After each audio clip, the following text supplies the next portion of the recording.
Me llamo Gabriela Morales. Tengo 68 años. El ruido que rompió el silencio no fue la tele ni el viento que baja del río Bravo. Fue mi celular, vibrando una sola vez sobre la barra de la cocina. Levanté la vista del cuaderno donde todavía anoto los gastos en columnas de lápiz bien derechitas. La pantalla parpadeó, transferencia rechazada. Se me hundió el estómago. Después de tantos avisos a lo largo de los años, ya sabía lo que significaba antes de abrirlo. Lo supe antes de abrirlo. Durante años, esos mensajitos llegaban como reloj, pagos atrasados, sobregiros, emergencias que siempre parecían de alguien más, pero caían en mi cuenta. Un segundo zumbido. Mensaje de Jimena. Mamá, el banco dice que no pasó el pago. ¿Puedes revisarlo? No dijo por favor. Ya nunca lo decía. Puse el celular boca abajo junto a mi taza de té. El vapor de menta subía en espirales, mezclándose con la luz ámbar sobre la mesa. Afuera, la bombilla del porche zumbaba suave, constante, la misma que mi difunto marido había cableado mucho antes de que el mundo se volviera puro digital. Por un segundo pensé en contestar, solo para mantener la paz, pero algo dentro de mí se quedó quieto.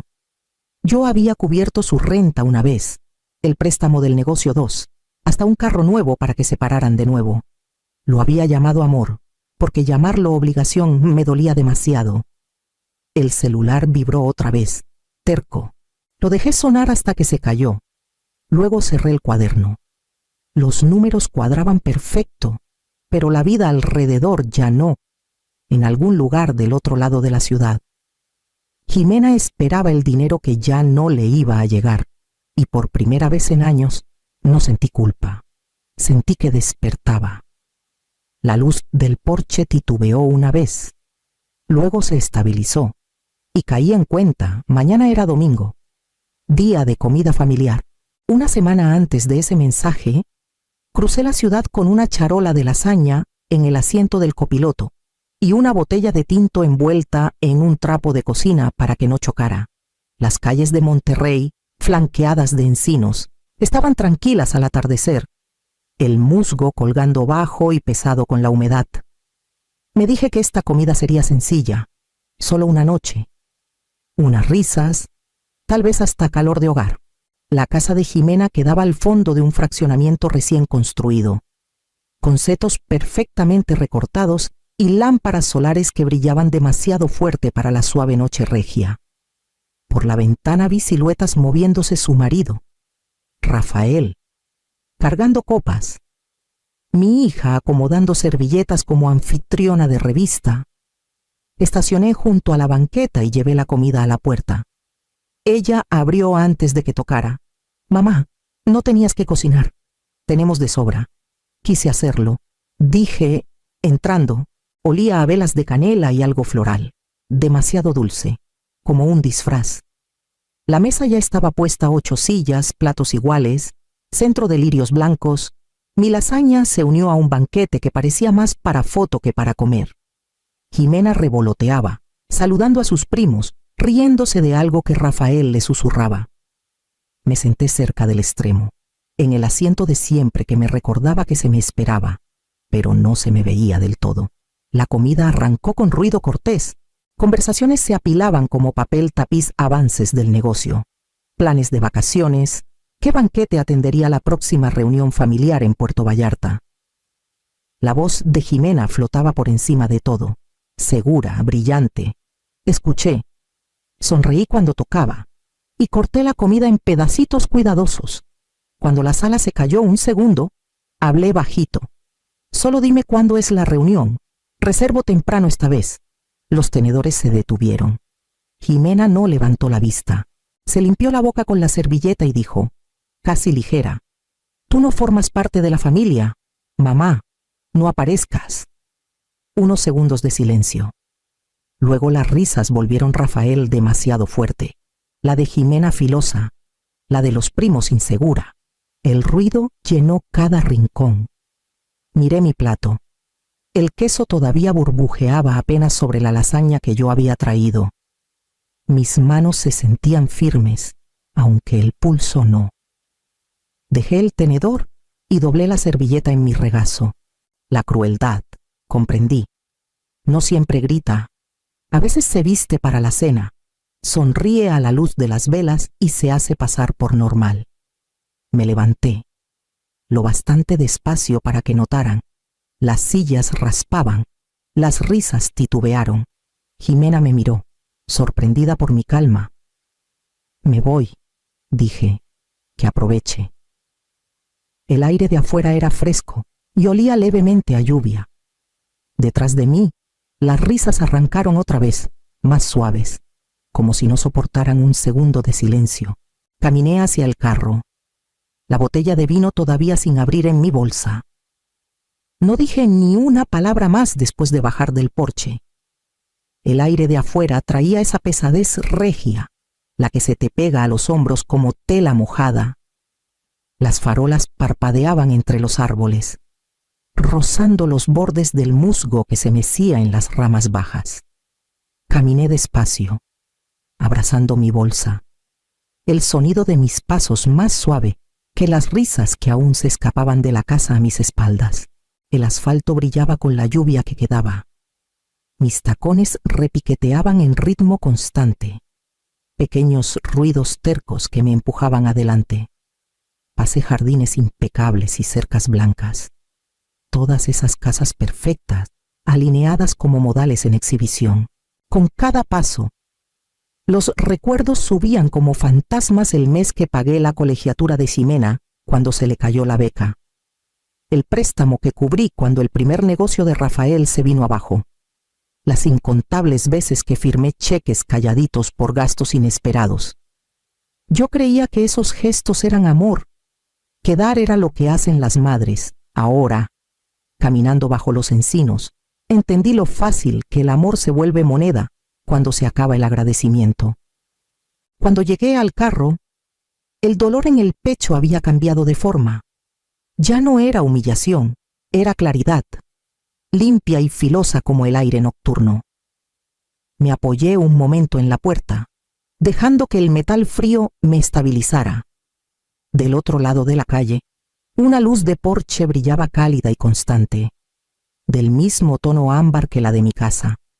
Durante años la había dejado encendida, señal para la familia, bienvenida, costumbre. Subí al carro y encendí el motor.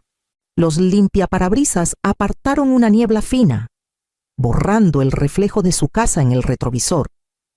No miré atrás. El camino a casa se extendía callado y vacío, bordeado de sombras que ya no me asustaban. Pasaron 4 días sin un solo ruido. El celular quedó boca abajo en la barra de la cocina. Una cosita oscura que había cargado demasiadas exigencias y poquísimas ternuras. Pasé las mañanas caminando por el parque Fundidora, viendo el chorro de la fuente subir y bajar en su ritmo perfecto. El aire olía leve a jazmín y sal, esa paz que no pide permiso. A la 4ª tarde llegó el mensaje. Mamá, la transferencia de tu cuenta no entró otra vez. El banco dice que la cuenta está cerrada. Puedes checar. La necesitamos para los proveedores esta semana. Las palabras cortas, apuradas, tono de quien nunca aprendió a pedir, pero siempre espera recibir. Lo leí 2 veces. El pulgar flotó sobre la pantalla mientras recordaba todas las emergencias que había resuelto antes, cuando Ximena y Rafael compraron muebles que no podían pagar, cuando les iban a cortar la luz, cuando llamaron llorando por problemas de timing. Cada crisis parecía urgente, y cada vez que yo la arreglaba, prometían que cambiarían. Tecleé un mensaje corto. Esa cuenta está cerrada. Arréglense solos. Luego envié. Sentí la pequeña vibración bajo el dedo y dejé el celular junto a la tetera. El sonido al volver a la barra fue definitivo, como un pestillo que se cierra. Serví otra taza de té y la llevé a la ventana. Afuera. La luz tardía atrapaba el musgo español y lo volvía plateado. A lo lejos, un silbato de tren sonó junto al río, largo y grave. Dejé que el sonido llenara el silencio hasta volverse cómodo. Luego, sin dudar, bloqueé su número. Esa tarde empezó la lluvia, suave, golpeando el techo del porche en ritmo constante. Apagué la lámpara de la sala y caminé hasta mi escritorio junto a la ventana. El cajón se abrió con ese suspiro de madera conocido, y ahí estaban mis carpetas. Años de columnas ordenadas, estados de cuenta, notas a lápiz, ordenadas, tranquilas, engañosas. Las saqué una por una, el papel fresco bajo los dedos. Las fechas retrocedían más de lo que esperaba. Ahí estaba la primera transferencia, 2,000 pesos para el depósito del departamento de Jimena después de la universidad. Luego 8,000 para arreglar el carro. Luego unos cuantos miles cuando la agencia de publicidad de Rafael pasó un trimestre flojo. Cada hoja contaba una historia que ya conocía, pero nunca me había atrevido a leer completa. Usé un marcador amarillo, trazando líneas finas sobre cada cantidad. Bajo la luz suave del escritorio, la tinta se volvió dorada, casi bonita, como algo para celebrar en vez de lamentar. Pero cuanto más marcaba, más ese brillo parecía un moretón. Recordé la llamada el día que el primer negocio de Rafael se desplomó. Jimena lloró tan fuerte que apenas podía respirar, suplicando solo un préstamo pequeño. Dije que sí antes de que terminara la frase, con miedo de que decir no me hiciera mala madre. Era tan fácil entonces una transferencia rápida, un rescate silencioso. Se sentía como amor, o al menos la versión más cercana que yo sabía dar. Pero sentada ahí ahora, veía al patrón con dolorosa claridad. Ya no era generosidad, era mantenimiento, reparación eterna de algo que se negaba a quedar entero. Cada cheque que firmé compró otro mes de silencio, otra oportunidad para que ella olvidara que yo también podía romperme. Afuera, un relámpago titiló más allá de los árboles. Me detuve y vi el reflejo de las líneas amarillas en el vidrio. Brillaban leve contra la oscuridad, constelación de pequeños errores disfrazados de bondad. Apilé los papeles con cuidado, alisando los bordes. Los números ya no me asustaban. Decían la verdad mejor que cualquier palabra. Susurré al cuarto vacío. Ya basta. La lluvia respondió suave, lavando los escalones del porche, como si toda la casa exhalara conmigo. Al día siguiente, la lluvia no paraba. Venía en oleadas, a veces ligera y brumosa, a veces tan fuerte que hacía temblar los vidrios viejos. Preparé una cafetera y me senté en mi sillón, viendo la calle difuminarse detrás del agua. El silencio empezaba a sentirse como compañía. Entonces se oyó el crujir de llantas sobre grava mojada. Un SUV gris conocido se metió al camino, los faros cortando la cortina de lluvia. No tuve que moverme para saber quién era. Jimena bajó primero, el cabello pegado a las mejillas, seguida de Rafael con un paraguas que ni se molestaron en abrir. El primer golpe fue seco, el segundo más fuerte. ¡Mamá!, gritó ella, la voz ahogada por la madera. Solo queremos hablar, por favor. Miré la taza en mi mano.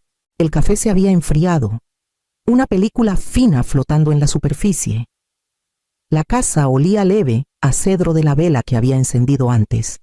Por un segundo pensé en levantarme, abrir, alisar todo como siempre, pero el pensamiento pasó tan rápido como llegó. Los golpes se hicieron más fuertes. «No puedes ignorarnos», gritó Rafael. «Lo has empeorado todo». Permanecí sentada, la respiración pareja. El sonido de sus voces se mezclaba con la lluvia, un largo ritmo frustrado. Cuando la voz de Jimena se quebró, sentí el tirón de la costumbre. Años queriendo consolarla, pero ya no me dominaba. Después de un rato, el ruido flaqueó. El porche crujió cuando retrocedieron. Oí el portazo del carro, el rechinar de llantas dando reversa demasiado rápido. Por la ventana, las luces traseras del SUV se encendieron rojas contra los charcos antes de perderse calle abajo.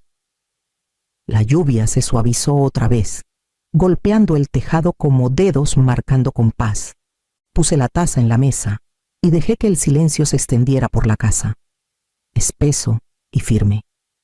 No se sentía frío ni vacío, se sentía ganado, afuera. La luz del porche titubeó una vez en la llovizna y luego se estabilizó. El pequeño círculo de brillo llegando al borde de los escalones. La miré largo rato, respirando la calma que viene de quedarse sentada cuando la tormenta toca la puerta. Para la mañana, la lluvia había aclarado, dejando el aire húmedo y pesado con olor a tierra mojada. Abrí las ventanas para que la brisa recorriera la casa y me senté al escritorio con una taza de café fresco. La calma se sentía ganada, como silencio después de un sermón largo. El teléfono sonó cerca del mediodía. El número era desconocido pero local. Casi lo dejé caer en buzón, pero algo, tal vez la costumbre, me hizo contestar. «Señora Morales», preguntó una voz masculina cortés. «Habla Tomás Reed, del Banco del Norte. Llamo para verificar su firma como codeudora en el préstamo empresarial de Diseño Bennett». Por un segundo creí haber escuchado mal. Perdón. ¿Qué préstamo? «El préstamo de Diseño Bennett», repitió suave, como explicando algo obvio. «Solo necesitamos confirmar que es su firma antes del trámite final». La mano se me enfrió alrededor del auricular. «Yo no firmé nada», dije, la voz tensa. Pausa. «Luego, señora, tenemos una copia escaneada del contrato para que revise. Prometió enviarla por correo en la hora». Le agradecí, aunque la palabra sonó rara en mi boca. Cuando colgó, el silencio del cuarto cambió. Ya no era paz, era pulso. Refresqué el buzón hasta que apareció. Adjunto un solo documento: contrato de préstamo, Grupo Diseño Bennett. Mi nombre estaba debajo del de Jimena, escrito con la misma letra cursiva cuidadosa que había usado por años. Pero los trazos temblaban, desiguales, copiados. Quien lo hizo se esforzó demasiado en parecer perfecto. Miré hasta que la página se nubló. El café a mi lado intacto. Mi primer pensamiento no fue enojo, fue incredulidad, esa que se envuelve en pena antes de que llegue el golpe. Cuando llegó, abrí un mensaje nuevo y reenvié el archivo a Evelyn Shore, amiga de la iglesia y abogada discreta y capaz. En minutos respondió Gabriela. «Tranquila, mantén la calma. Lo arreglamos sin ruido». La palabra sin ruido se quedó conmigo. No era solo discreción legal, era un idioma que yo ya hablaba. Imprimí la página falsificada y la puse junto a mis carpetas viejas. Las firmas reales se veían firmes, practicadas, vivas. La nueva parecía prestada, como el último rastro de confianza fingiendo que todavía significaba algo. Pasaron 2 semanas antes de saber de Evelyn otra vez. Las mañanas se habían vuelto más cálidas. El aire pesado con flor de magnolia. Pasaba la mayoría de los días en el jardín, podando el jazmín crecido y dejando descansar la mente. La espera no se sentía ansiosa, se sentía deliberada, como la pausa antes de que una puerta se cierre de verdad. Esa tarde estaba de rodillas junto al rosal cuando vibró el celular. Un mensaje corto de Evelyn listo. Me senté sobre los talones. Lo leí 2 veces. Las palabras no gritaban.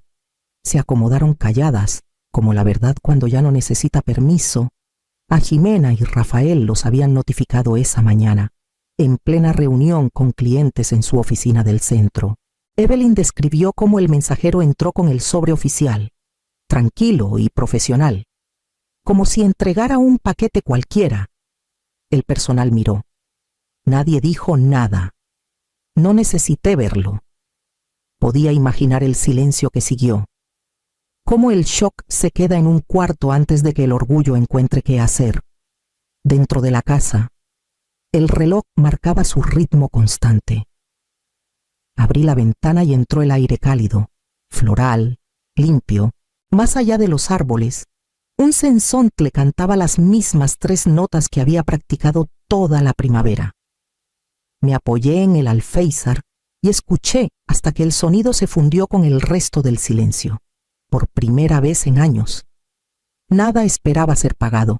explicado ni reparado.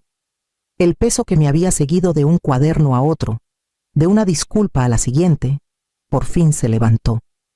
Cerré la ventana a medias, dejando apenas espacio para que la brisa se quedara. Luego preparé té, no porque necesitara consuelo, sino porque por fin tenía tiempo de saborearlo. El verano llegó temprano a Monterrey ese año. Los magnolios florecieron pesados, su aroma quedándose en el aire mucho después del atardecer. Pasaba las mañanas en el mercado, comprando duraznos y pan fresco. Las tardes en la biblioteca ayudando con el grupo de lectura.